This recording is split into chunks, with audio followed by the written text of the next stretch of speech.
ভকতীয়া চাৰি চান্দাল পবিত্ৰ হয় জানা নিষ্ঠ কৰি আনজাতি পবিত্ৰ হৈ বেক পুন চিত্ত নাহি ভকতৰ ভূত হৈ মহা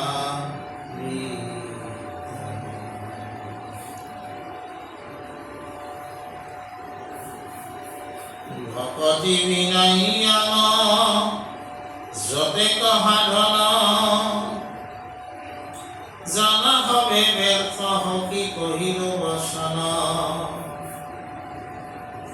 সত্য ভূত দয়া ধৰ্মে আচৰে ধৰ্মক তপ সমহিতে কৰে ভাষাদে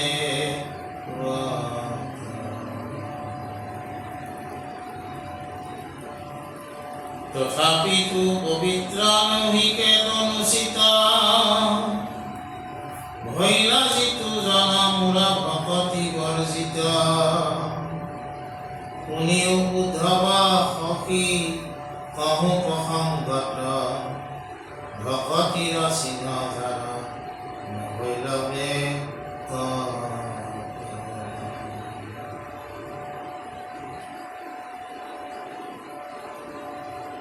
ভগৱন্ত কৃষ্ণ অৰ্জুনক যেনেকৈ সখী বুলি সম্বোধন কৰিছে ভক্ত উদ্ধৱকো সখী বুলিয়ে সম্বোধন কৰিছে।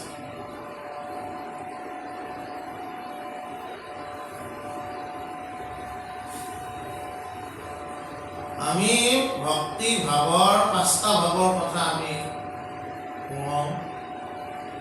তাৰে এটা ভাৱ হ'ল সাক্ষ্য।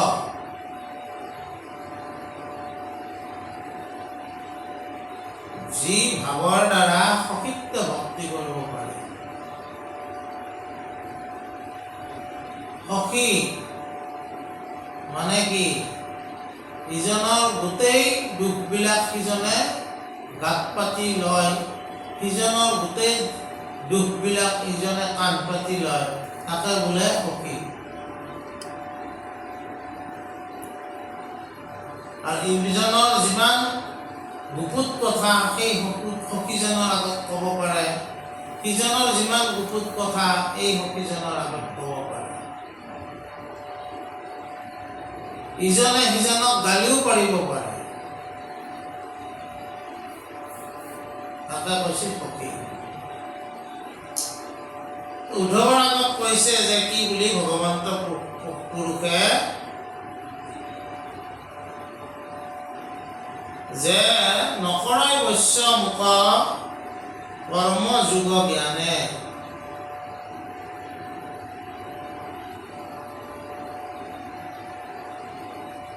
ভগৱন্তই কৰ্ম যোগ জ্ঞান তপ জপ জাগ যজ্ঞ বেদমন্ত্ৰ তীৰ্থ স্নান এই সমস্তই ভগৱন্তক বৈশ্য নকৰে বুলি কৈছে।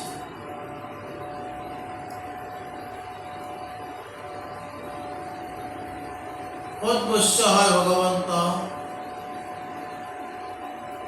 ভালো পাই পাইলো ভাই ভাই ৰাম নাম নিগম ৰহস্য এক চিত্ত মনে ভাব ভাই ভাই যাৰ নাম তাকে কৰা বৈশ্য।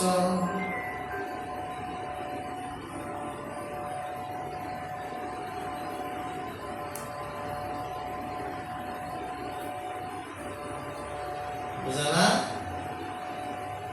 ৰাম কৃষ্ণ বলো ভাই সকল নিগমে অভিসাৰ কুমৰিতে হৰি বৈশ্য ওয়ে ভাই সুখে পাই ভৱ নদী পাৰ। ঈশ্বৰক যদি আমি স্মৰণ কৰোঁ, ঈশ্বৰ সেইটোৱে কি তেওঁৰ প্ৰিয় বস্তু হয়। তেওঁক আমি স্মৰণ কৰিব লাগে, তেওঁৰ কথা আমি শ্ৰৱণ কৰিব লাগে, তেওঁৰ কথা আমি কীৰ্তন কৰিব লাগে। ভগৱন্তৰ প্ৰিয় এই সমস্ত কৰ্ম। কিন্তু এই যিবিলাক আছে তপ, জপ, জাপ, যজ্ঞ, এই সমস্ত আমি কি বুলি কওঁ, এই সমস্ত সাধনাই, আৰু সেইকাৰণে এই সমস্তকো ধৰ্ম বুলিয়ে কৈছে, অধৰ্ম বুলি কোৱা নাই, ইয়াকো সাধনা বুলিয়ে কৈছে।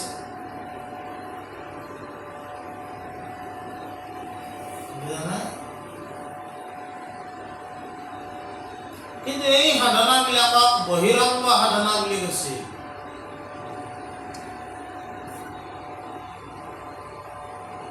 বহিৰংগ সাধনা,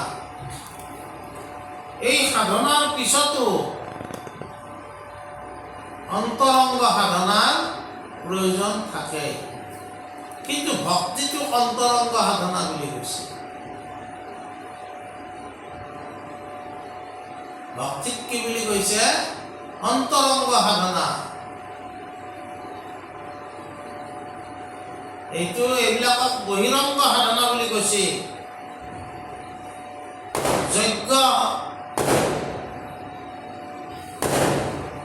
যজ্ঞ বুলিলেও আমি কি বুজো? যজ্ঞ অৰ্থ হ'ল যে ব্ৰহ্মৰ উপাসনা।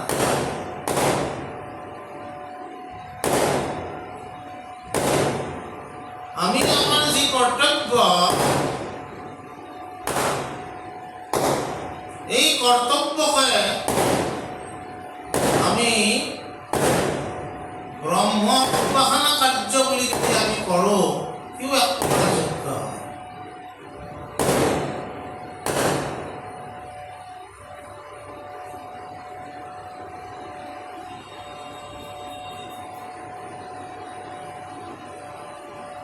ব্যক্তি আৰু সমষ্টিৰ উৎকৰ্ষ সাধনৰ অৰ্থে অগ্নি ক্ৰিয়াৰ দ্বাৰা ঈশ্বৰক আৰাধনা কৰা কাৰ্যকে আমি সাধাৰণ অৱস্থাত যজ্ঞ বুলি কৈ আছোঁ। যজ্ঞ বুলি কওঁতে যজ্ঞ সমিধানেৰে অগ্নি উৎপাদন কৰি সেই অগ্নিক আহুতি দিয়া হয়।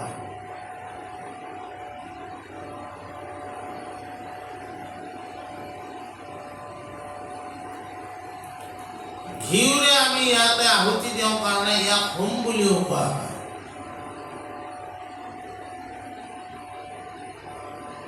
এই অগ্নিক কি বুলি ধৰা হয়? ব্ৰহ্ম জ্ঞান ৰূপী অগ্নি বুলি ভাবা হয়।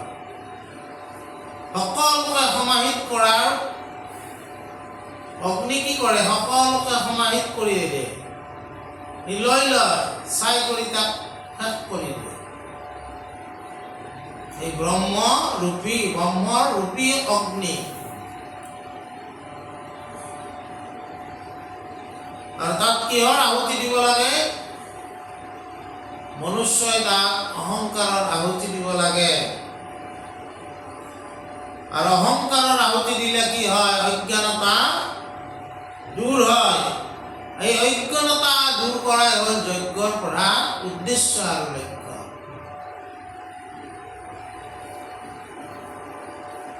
যজ্ঞৰ যি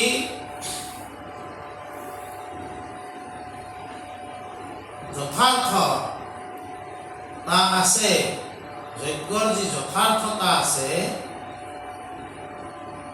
এই যথাৰ্থতাৰ পৰা ফালনি কাটি আমি মাত্ৰ কেৱল অভীষ্ট সিদ্ধিৰ কাৰণেহে যজ্ঞ। যজ্ঞৰ যথাৰ্থতা ক'ত আছে? সমাজ আৰু ব্যক্তিৰ উৎকৰ্ষ সাধনা। কোনজন ব্যক্তিয়ে সমাজৰ উৎকৰ্ষ সাধন কৰিব পাৰে, যিজনে নিজৰ স্বাৰ্থ ত্যাগ এইবিলাক যজ্ঞত আহুতি দিব পাৰে। যজ্ঞ বেয়া বস্তু নহয়, ইও এক প্ৰকাৰ বহিৰংগ সাধনা। ঠিক তেনেকৈ আমি যি পূজা বুলি কওঁ, পূজা মানে কি? What is the meaning of পূজা? নিজৰ আৰাধ্যৰ মূৰ্তি ঈশ্বৰ ভাৱ কৰি আৰাধনা কৰা কাৰ্যকে পূজা বুলি কয়।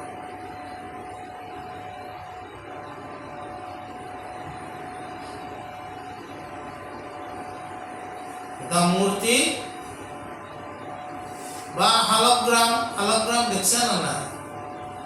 এটা শিল, তাৰে ওপৰত তুলসী এটা থৈ দিয়ে, দেৱালয় সৰুতে গৈছা না না? তলত দেখি কলা কলা শিল কেইটামানৰ ওপৰত তুলসীৰ পাত দিয়া থাকে, এইটো কি? শালগ্ৰাম। বিষ্ণু ৰূপ বুলি পূজা কৰা হয় শালগ্ৰাম বিলাক।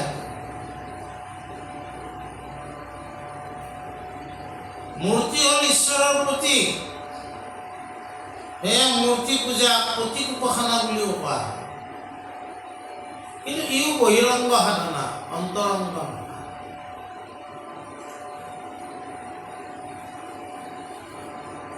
দান এক প্ৰকাৰ ধৰ্ম।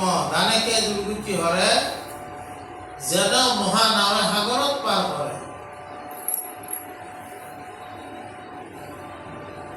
টকা পইচা দান কৰা হয়, মাটি বাৰী দান কৰা হয়। শ্ৰেষ্ঠ দান হ'ল কি? অন্নদান আৰু অভয় দান।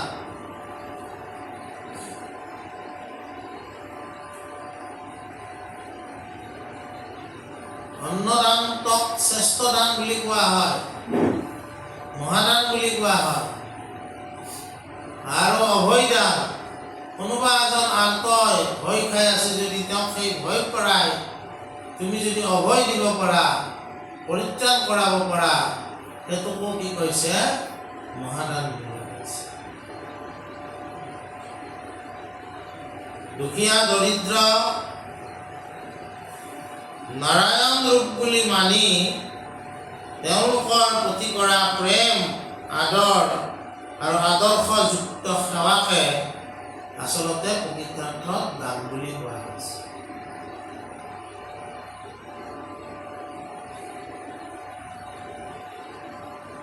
দুখীয়া দৰিদ্ৰক কি বুলি মানিব লাগিব? নাৰায়ণ ৰূপে। তুমি বহুত ধনী মানুহ, তেওঁলোক দুখীয়া মানুহ, সেইকাৰণে দান কৰিছো, সেইটো নহয়। বুজা নাই? এই দান কৰা কাৰ্যৰ ফল বা কিবা লাভৰ আশাত যদি আমি কৰোঁ, তেনেহ'লে আমাৰ সেই দানে আমাক অশুদ্ধৰ ফালে লৈ যাব। কিবা পোৱাৰ আশা নকৰি নিস্বাৰ্থভাৱে যদি আমি দান কৰোঁ, সেই দানে আমাক শুদ্ধৰ ফালে লৈ যাব। ধন বা বস্তুৰে কেৱল দান কাৰ্য কৰা নহয়, মৰম, শ্ৰদ্ধা, সময়, সদুপদেশ, সচ কথা, জ্ঞান ইত্যাদিৰেও আমি দান কাৰ্য সমাধান কৰিব পাৰোঁ।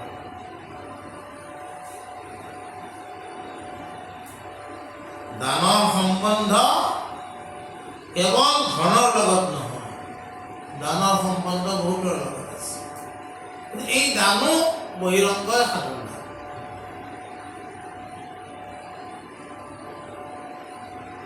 তাৰপিছত আছে তপ। মহান লক্ষ্য প্ৰাপ্তিৰ কাৰণে শাৰীৰিক আৰু মানসিক কষ্ট সহন কৰি যোৱাকে তপ বুলি কোৱা হৈছে।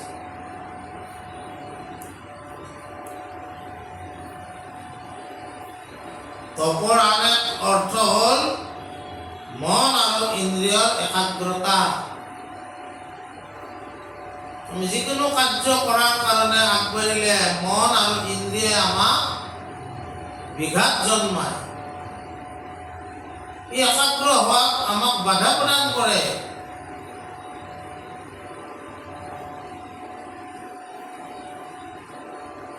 মন আৰু ইন্দ্ৰিয় একাগ্ৰতা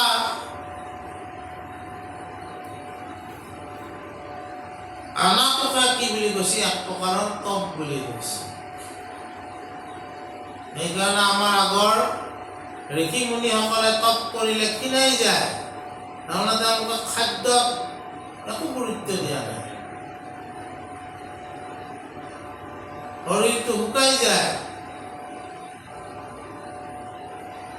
এই তপকো আচলতে বহিৰংগ সাধনা বুলিয়ে কৈছে। জপ, এটা নাম বা এটা মন্ত্ৰ আৱৰ্তন কৰি যোৱাকে জপ বুলি কোৱা হৈছে। ৰাম ৰাম ৰাম, এইটো ৰাম নাম জপ। নাম স্মৰণ বা এই জপ সকলো ধৰ্মতে আছে।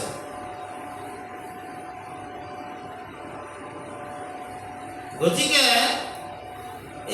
ইয়াকো কিন্তু বহিৰংগ সাধনা বুলিয়ে কৈছে। কিয় বুলি মই কিয় প্ৰত্যেকটা বহিৰংগ সাধনা কৈ আছো, পিছত কৈ আছো। তীৰ্থ, মঠ মন্দিৰ, নামঘৰ ইত্যাদি পবিত্ৰ স্থান বুলি মানুহে যাই থাকে।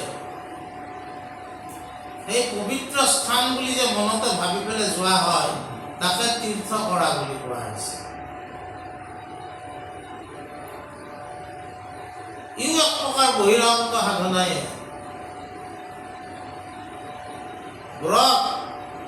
ব্ৰত মানে সংকল্প, উদ্যত মন বা অধুগামী মনক অনুশাসনলৈ অনাৰ কাৰণে ব্ৰত কৰা হয়।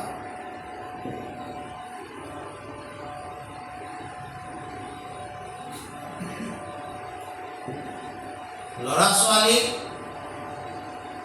যদি আমি তেওঁলোকৰ মতে সকলো কৰিব দিওঁ, তেওঁলোক উদ্যত বা চঞ্চল হৈ যাব পাৰে। ঠিক তেনেকৈ মোৰ ভিতৰত থকা মনটোকো যদি মই মনৰ ইচ্ছামতে মই আগবাঢ়ি থাকোঁ, তেতিয়াহ'লে ময়ো উদ্যত আৰু চঞ্চল হৈ যাম। যিহেতু ভগৱন্তই মোক জ্ঞান প্ৰদান কৰিছে, মই উদ্যত আৰু চঞ্চল হোৱাৰ পৰা বাচি থাকিব লাগিব। এই বাচি থকাৰ ক্ষেত্ৰত সহায় কৰে ব্ৰতে।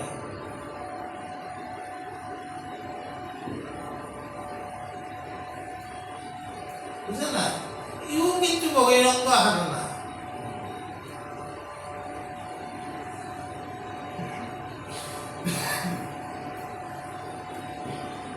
উপবাস বুলি যে আমি কওঁ, নিশ্চিত সময়ৰ কাৰণে আহাৰ অন্ন ত্যাগ কৰি ঈশ্বৰ চিন্তাত নিমগ্ন হৈ থকা অৱস্থাকে মানে কি বোলে? উপবাস বোলে।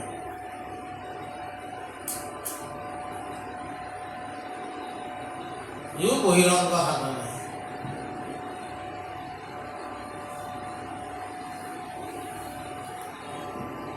এই সমস্ত কৰ্মৰ দ্বাৰা ঈশ্বৰে কৈছে যে, ভগৱান কৃষ্ণই উদ্ধৱক কৈছে, এইবিলাক কৰ্মৰ দ্বাৰাই তুমি যদি মোক পাম বুলি ভাবছা, তেতিয়াহ'লে সেইটো কিন্তু সত্য নহ'ব। তপ জপ জাগ যুগ সবে বিৰম্ভ, কেৱল ভক্তিত তুষ্ট মুক্ত নাৰায়ণ। এই বহিৰংগ সমস্ত সাধনাৰ লগত যদি অন্তৰংগ সাধনা যোগ কৰি দিয়া হয়, অৰ্থাৎ ভক্তি, তেতিয়াহ'লে সেই সাধনাৰ দ্বাৰাহে তুমি ঈশ্বৰযুক্ত হ'ব পাৰিবা।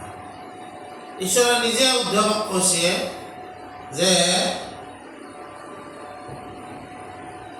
ভক্তিত পৰে উত্তম পন্থ আৰ একো নাই। এই ভকতি পন্থ দ্বাৰাই চন্দালো পবিত্ৰ হয়, তেওঁ সমাজৰ গৰিষ্ঠ হ'ব পাৰে। কাৰণ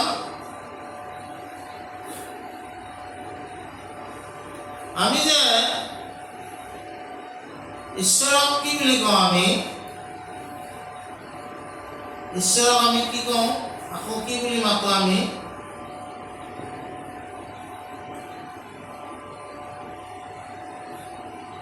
ভগৱান বুলি মাতো না নামাতো? ভগ মানে কি? এই যে আমি ঈশ্বৰক ভগৱান বুলি মাতো, ভগ মানে কি?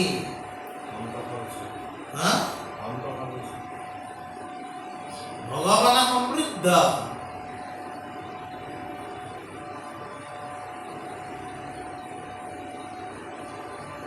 গুণবান, আমাৰ মাজত গুণ আছে,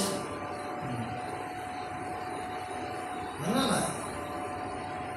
গুণবান, গুণ সমৃদ্ধ হলে তাক গুণবান বুলি কোৱা হয়। ভগৱান, ভগৱানে সমৃদ্ধ, বুঝে নাই? এই সমৃদ্ধ 6 প্ৰকাৰ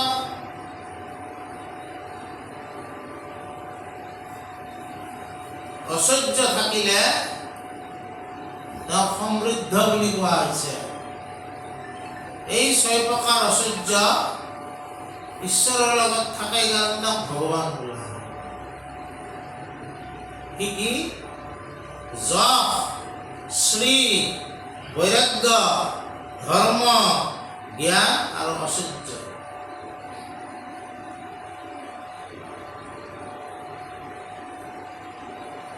এই 6 প্ৰকাৰৰ গুণ ভগৱন্তৰ লগত আছে কাৰণে তেওঁক ভগৱান বুলি কোৱা হয়।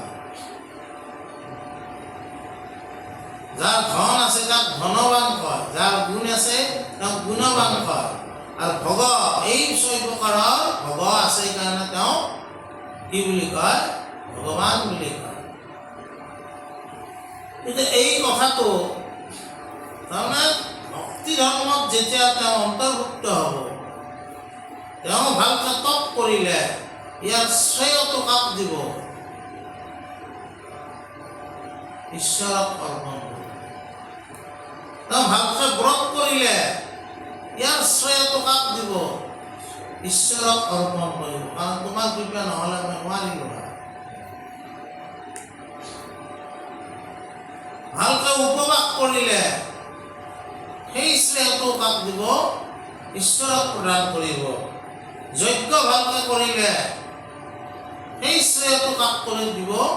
ঈশ্বৰক অৰ্পণ কৰিব। গতিকে ভক্তি পন্থতহে এইটো অৰ্পণটো সম্ভৱ হয়। আৰু সেইকাৰণে কৈছে অকল তপ কৰিলে মোক নাপাবা, ভক্তিযুক্ত তপ কৰিলেহে মোক পাবা। অকল উপবাস কৰিলে মোক নাপাবা, ভক্তিযুক্ত উপবাস কৰিলেহে মোক পাবা।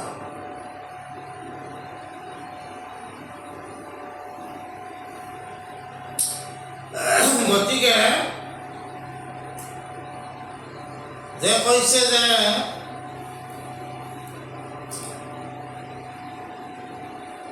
আমাৰ নিতে পঞ্চযজ্ঞ কৰাৰ নিয়ম আছে, বুজা নাই? দেৱযজ্ঞ, নিযজ্ঞ, ভূতযজ্ঞ ইত্যাদি। এইবিলাক কৰিলেও এইবিলাক ধৰ্ম আচৰণে, কিন্তু এইবিলাকৰ দ্বাৰাই তোমাৰ যি চিত্ত ই শান্ত নহ'বও পাৰে। ভকতি পন্থৰ দ্বাৰাইহে তোমাৰ চিত্ত শান্ত হ'ব।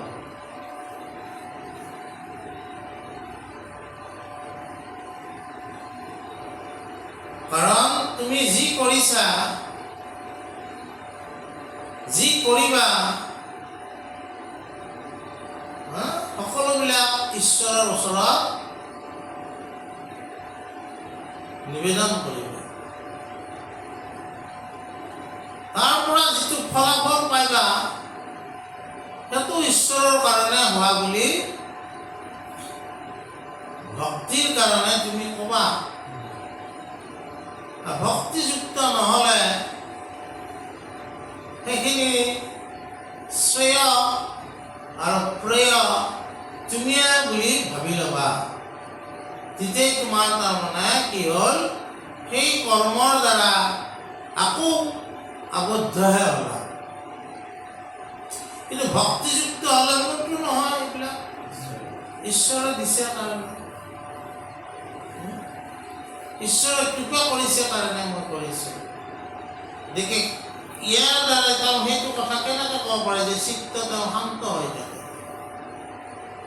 তেওঁ কোনো পোৱাৰো অভিলাষ নাই, ঠিকে আছে চিত্ত। আৰু যদি সেই শ্ৰেয়টো ভগৱন্তক দিয়া নহয়, তেতিয়াহ'লে তেওঁ কিবা পোৱাৰ অভিলাষ থাকি গৈছে তাৰমানে। সেইখিনি পোৱাৰ পিছতহে তেওঁ ভক্তিযুক্ত হ'ব। তেনেকুৱা লোকে আচলতে ঈশ্বৰৰ প্ৰিয় হ'ব। এই কথাটো কৈছে।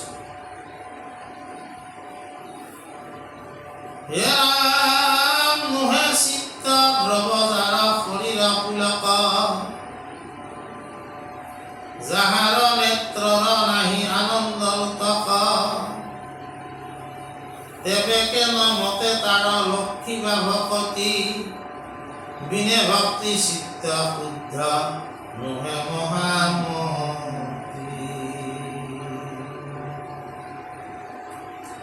শুনি উদ্ধৱ ইটো কহো কৰ্তহাৰ,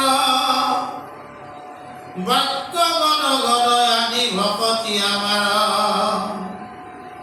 ইটো ভকতিক কৰে যিজনে আশ্ৰয়, কৰিবে পবিত্ৰ তাক অদ্ভুত নয়।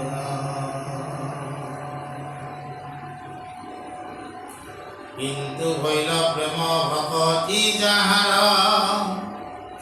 হৈবেক পবিত্ৰ যত পুৰুষ তাহাৰ,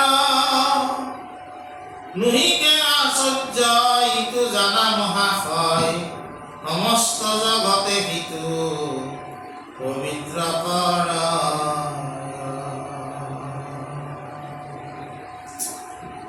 বাক গদ গদ কৰে প্ৰেমৰ ভৰত, দ্ৰৱে চিত্ত স্মৰি মোৰ মহিমা মনত, ভকতৰ বৈশ্য হেন মই, ভকতৰ বৈশ্য মই হেন আকলি, পৰময় আনন্দে হাকি তোলে ফল ফলি।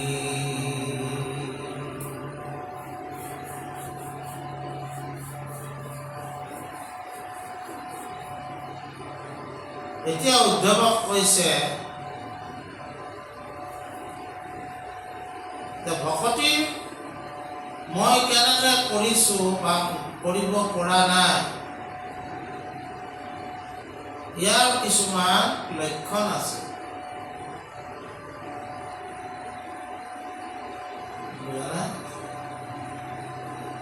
ঈশ্বৰৰ নাম কীৰ্তন কৰোঁতে তোমাৰ শৰীৰ কেতিয়াবা ৰোমাঞ্চিত হৈছে কি নাই?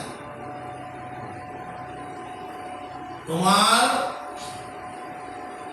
যিবিলাক শৰীৰৰ মানে লোম বা নোম শিহৰণ হৈছে কি নাই?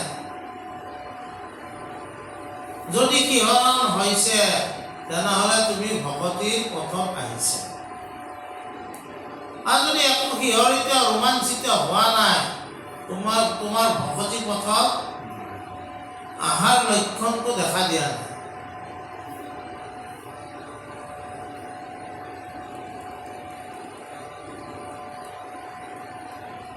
বুজা নাই?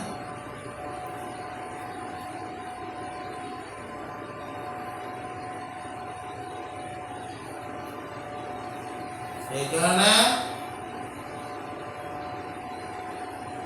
মানুহক ভক্তিযুক্ত কৰাৰ কাৰণে সুৰ তাল লয় যুক্ত সংগীতেৰে মানুহক ভকতি পন্থলৈ আনাৰ চেষ্টা কৰা হয়।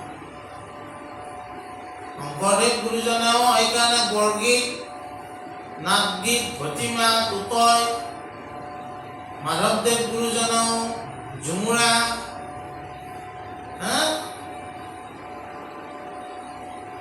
বিভিন্ন ধৰণৰ সত্ৰীয়া নৃত্য এই সমস্তকে সমল কৰি লয় মানুহক ভক্তিযুক্ত কৰাৰ কাৰণে চেষ্টা কৰিছে।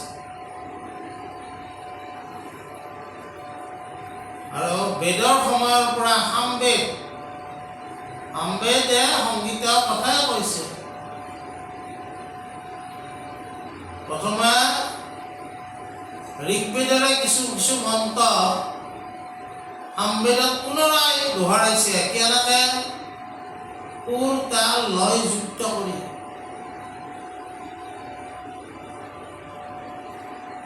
সেইকাৰণে ভাৰতীয় সাহিত্যত ছন্দক বিৰাট গুৰুত্ব দিয়া হৈছে।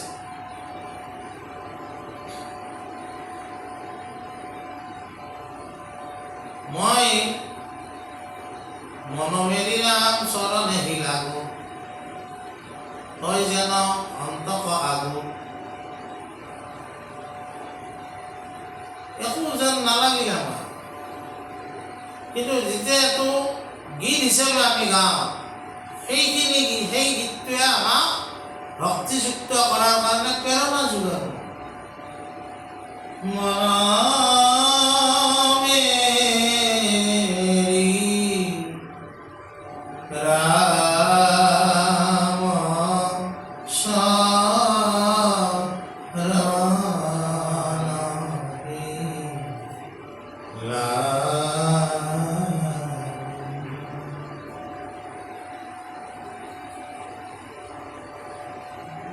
বুজা নাই?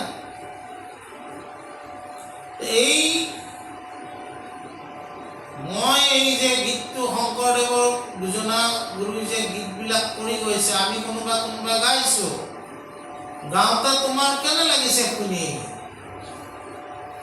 যদি ভাল লাগিছে, তুমি ভক্তিযুক্ত হোৱাৰ কাৰণে আগবাঢ়ি আহা।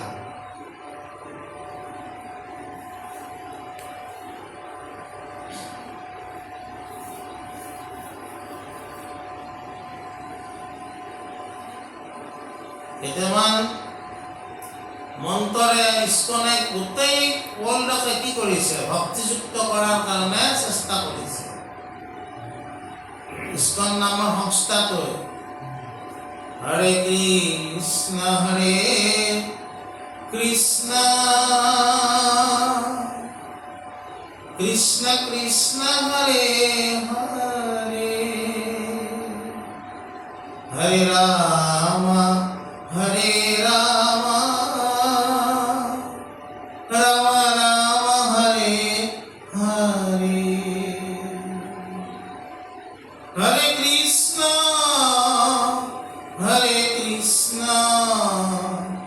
কৃষ্ণ কৃষ্ণ হরে হরে হরে রাম রাম রাম রাম রাম হরে হরে। হরে কৃষ্ণ হরে রাম এই শব্দকেইটাকে যেতিয়া আমি সুৰ তাল লয় যুক্ত কৰি যাওঁ, ইও মানুহক ভক্তিযুক্ত কৰাৰ কাৰণে প্ৰেৰণা যোগায়। হৰে কৃষ্ণ হৰে ৰাম এনেকৈ ক'লে প্ৰেৰণা নহ'ব।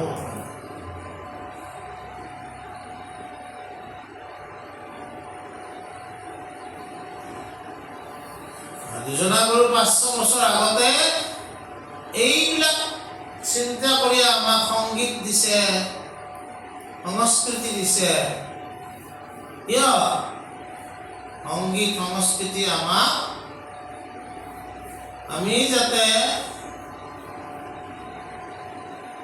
কালচাৰেল এক্টিভিটিৰ দ্বাৰাই যাতে আমি নিজে কালচাৰ হ'ব পাৰোঁ। কালচাৰ আৰু কালচাৰ হ'লেহে আমি কি হ'ব পাৰিম, মনুষ্যত্বৰ ফালে আগবাঢ়ি যাম। আনকালচাৰ হৈ থাকিলে আমি মনুষ্যত্ব অৰ্জন কৰিব নোৱাৰিম।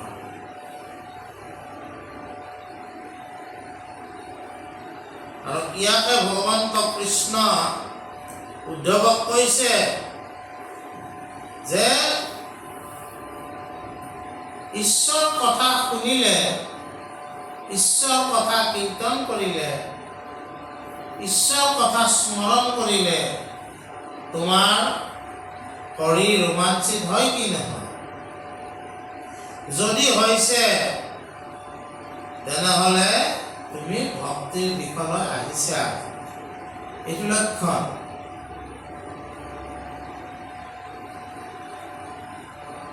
আৰু যিসকলে এই ভক্তিৰ দিশলৈ আহি প্ৰেম ভক্তি দ্বাৰা মোক আৰাধনা কৰে, তেওঁলোকৰ ক্ষেত্ৰত অদ্ভুত ক্ৰিয়া সংঘটিত হয়। কি অদ্ভুত ক্ৰিয়া? তেওঁতো তৰেয়ে মোক ভক্তি কৰাৰ কাৰণে আৰু তেওঁ বহুতক তৰণৰ পথ দি থৈ যায়।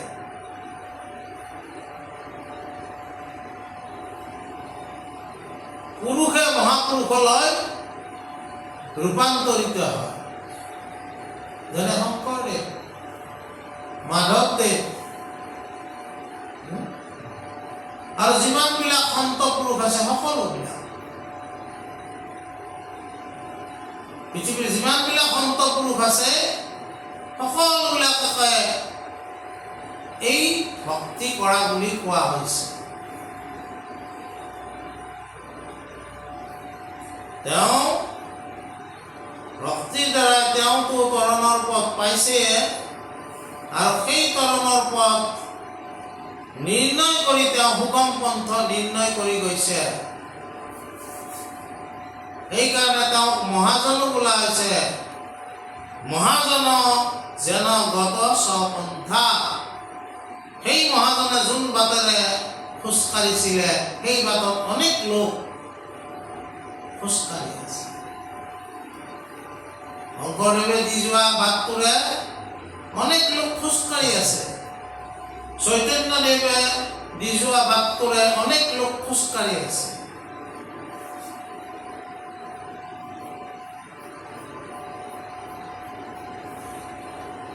কিয় খোজকাঢ়ি আছে? তেওঁলোকে নিজেও তৰণৰ পথ পাইছিলে আৰু আমাকো তেওঁলোকে তৰণৰ পথ দি থৈ গৈছে। এইটো অদ্ভুত কথা। গতিকে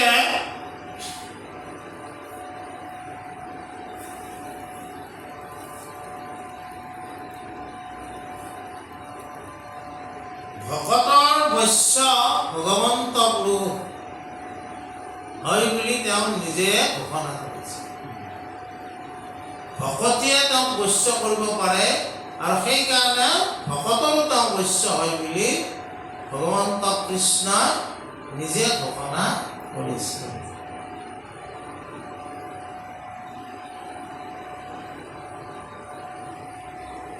গতিকে শেষত আজি কি কৈছে?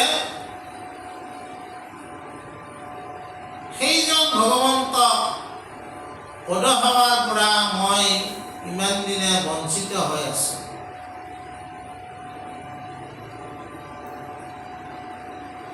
সেইকাৰণে দুখ কৰিছে। এতকাল হইল তজুখায়ে বঞ্চিত, এহি বুলি পোকে আজি কান্দে কদাচিত।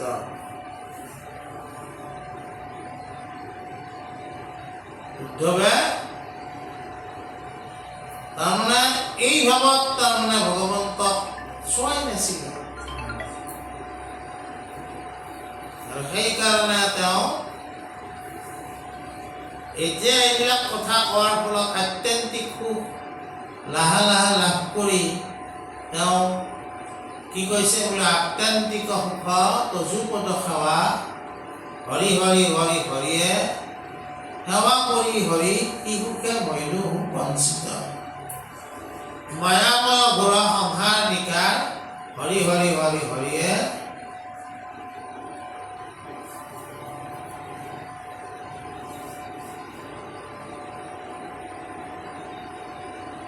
তুমি পৰমাত্মা ঈশ্বৰে হইল বঞ্চিত তুমি যে পৰমাত্মা মই বঞ্চিত হয়ে আছি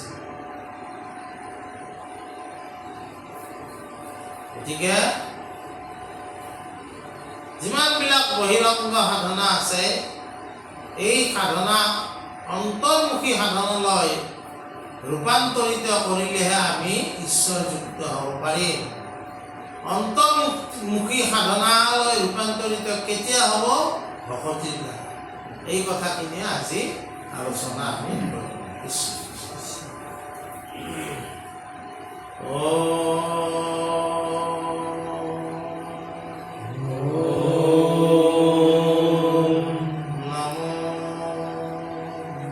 नमो भगवते भगवते वासुदेवाय वासुदेवाय